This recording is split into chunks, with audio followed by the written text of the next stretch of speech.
जनजाति समाज के विकास का सेतु बने मीडिया। राधिका लधा विश्व संवाद केंद्र में जनजाति समाज के विकास में मीडिया की भूमिका विषयक परिचर्चा आयोजित। उदयपुर 11 मई। वनवासी कल्याण आश्रम की अखिल भारतीय ग्राम विकास सह प्रमुख एवं बप्परावल मासिक पत्रिका की संपादिका डॉक्टर राधिका लधा ने कहा कि चाणक्य के अनुसार शिक्षक साधारण नहीं होता, प्रलय और निर्माण उसकी गोद में खेलते हैं। पत्रकार भी उसी प्रकार समाज को दिशा देने वाले शिक्षक की भूमिका का पर्याय है। पत्रकार की कलम जनजाति समाज के विकास का सेतु बनकर जनजाति क्षेत्र को नई पहचान दे सकती है। वे रविवार को यहां विश्व संवाद केंद्र की ओर से नारद जयंती के उपलक्ष्य में जनजाति समाज के विकास में मीडिया की भूमिका विषय पर आयोजित परिचर्चा में मुख्य वक्ता के रूप में बोल रही थीं। वनवासी को जो सुविधाओं के लिए विचित्र रहने का मुख्य कारण मीडिया सिर्फ शहरों की ओर ध्यान देते हैं। कुछ ग्रामीण पत्रकार गांव काम करते हैं, पर अगर सभी पत्रकारों ने गांव में कार्य करे तो वनवासी क्षेत्र भी विकास गंगा बह सकती है। उन्होंने कहा कि आज जनजाति क्षेत्रों में सक्रिय पत्रकारों की संख्या बेहद सीमित है, जबकि वहां कई सामाजिक कुरीतियां जैसे अंधश्रद्धा, डायन प्रथा, भोपा, झोलाछाप, डॉक्टर धर्मांतरण जैसी गंभीर समस्याएं विद्यमान हैं। कुछ क्षेत्रों में बच्चों की बिक्री तक की घटनाएं सामने आती हैं। नक्सलवाद और मानसिक विघटन फैलाने वाली शक्तियां भी सक्रिय हैं।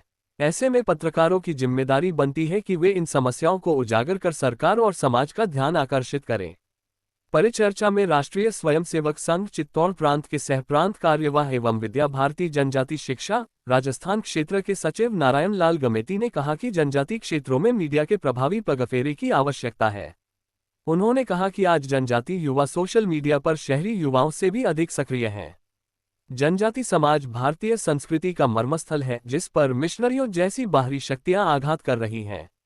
इस समाज से आत्मीय भाव से जुड़कर उसकी सांस्कृतिक पहचान को पुनर्जीवित करने में मीडिया महत्वपूर्ण भूमिका निभा सकता है।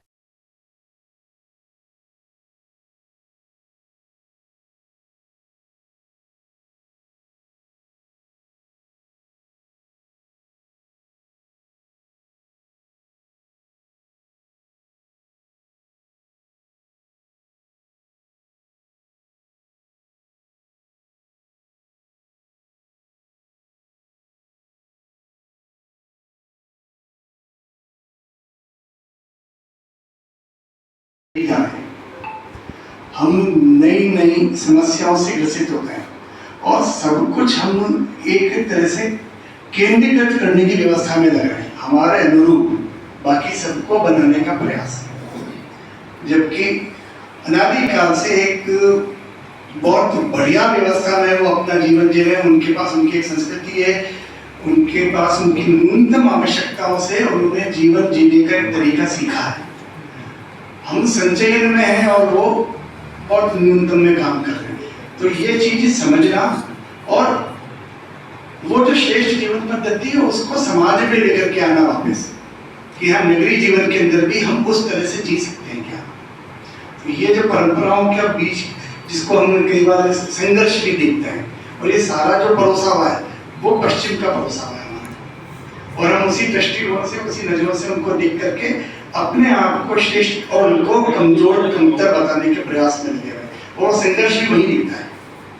क्योंकि वो जो श्रेष्ठ जीवन पद्धति गिरा वो आगे की तरह नहीं, वो कहीं जो हमको अगर नक्सलवाद दिखता है, माओवाद दिखता है, तो उसके पीछे हम उनको परोसे ही न सके। तो उसको हमको करेक्ट करने की जरूरत है, और उसके लिए जो आज ये मॉडर्न सिस्टम के हमारा जो संचार माध्यमों में सोशल मीडिया है, पत्रकारिता अपना एक पार्ट है, डिजिटल मीडिया ये सब आ गए हैं, इसके माध्यम से हमको अधिकतम चर्चाओं में परिचर्चाओं में लाकर इन विषयों को सबके सामने रखना चाहिए। शिक्षा सेवा से सेवानिवृत्त हूँ और पूर्व में संवाद केंद्र से जुड़ा हुआ हूँ। जैसा कि आज का विषय है कि जनजाति क्षेत्र में मीडिया की क्या भूमिका हो सकती है, मैं सोचता हूँ कि मीडिया के लिए कोई भी क्षेत्र खरीदा नहीं हो सकता। जनजाति क्षेत्र ही क्या, हर क्षेत्र मीडिया के अंतर्गत ही आता है। क्योंकि हम यहाँ शहर में बैठ के बात कर रहे हैं, इसलिए बार बार शहर के मीडिया को टारगेट कर रहे हैं, मगर इन सारे समाचार पत्र हो या इलेक्ट्रॉनिक मीडिया के संवाददाता जनजाति क्षेत्र में कितने हैं। क्योंकि मैं जनजाति क्षेत्र का ही निवासी हूँ, तो वहाँ के अनुभवों को ज्यादा नजदीक से मैंने देखा है बचपन से ही। वहाँ की एक मुख्य समस्या अगर कोई ध्यान में आती है तो वो है जनजाति समाज का शोषण। अत्यधिक मात्रा में उनका शोषण हुआ है और इसी कारण से ये सारी समस्याएं हैं। अगर वहां किसी प्रकार का अलगाव अगर पनपा है तो उसके मूल में ये शोषण है। और जो दूरी बनी रही लंबे समय तक, उस दूरी के दुष्परिणाम आज हमको देखने को मिलते हैं। अगर सारी समस्याओं को अगर केंद्रित करके हम उसके इर्द गिर्द देखते हैं तो ध्यान लगता है कि इसके मूल में ये बात ध्यान में आएगी। जैसे एक विषय आया था धर्मांतरण वाला विषय, तो आज वो तेज गति के साथ जनजाति क्षेत्र में धर्मांतरण हो रहे हैं और बहुत बड़ी मात्रा में सफलता मिल रही है।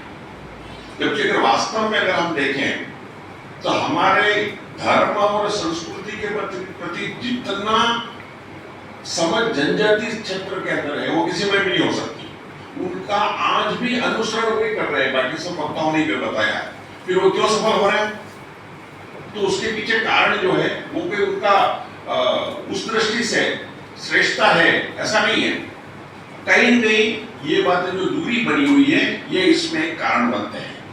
और उसके जो कारण है क्या उनको हम समाज के सामने ला सकते हैं क्या? उनको दूर करने के लिए मीडिया अपनी भूमिका निभा सकता है क्या? किसी भी बात को रखने के दो तरीके होते हैं। उसको नकारात्मक तरीके से रखिए या फिर उस विषय को इस तरह से रखिए कि समाज टूटे नहीं। तो मीडिया की महत्वपूर्ण भूमिका यह है कि समाज टूटना नहीं चाहिए। हमारा जो समाज है वो एक रहना चाहिए। क्या इसके लिए हम अपनी सकारात्मक भूमिका निभा सकते हैं क्या? आप समाचार को दे सकते हैं और एक ही समाचार से दोनों परिणाम हो सकते हैं।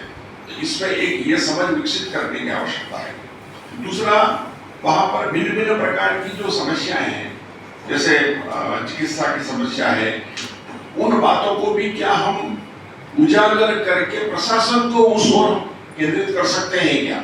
ऐसी कुछ बातों को अगर हमने बना लिया, पहले से तय कर लिया और उस दिशा में अगर सोचना प्रारंभ किया समाज ने और मीडिया ने, तो मैं सोचता हूँ कई सारी बातों का समाधान होगा और एक सकारात्मक वातावरण बनेगा। समाज के सामने ला सकते हैं क्या? ऐसे शोध करने वाले, ऐसे विषयों के ऊपर अपने विचार लिखने वाले, स्तंभ लेखन जो करते हैं, क्या उनको हम अपने समाचार पत्रों में स्थान देने के लिए प्रयत्न कर सकते हैं क्या? तब जाकर के उसका एक सही वातावरण निर्माण हो सकता है। मैं सोचता हूँ कि इस दिशा में मीडिया सोचे तो शायद उनका समाज के लिए बहुत बड़ा योगदान होगा। मेरा मानना है।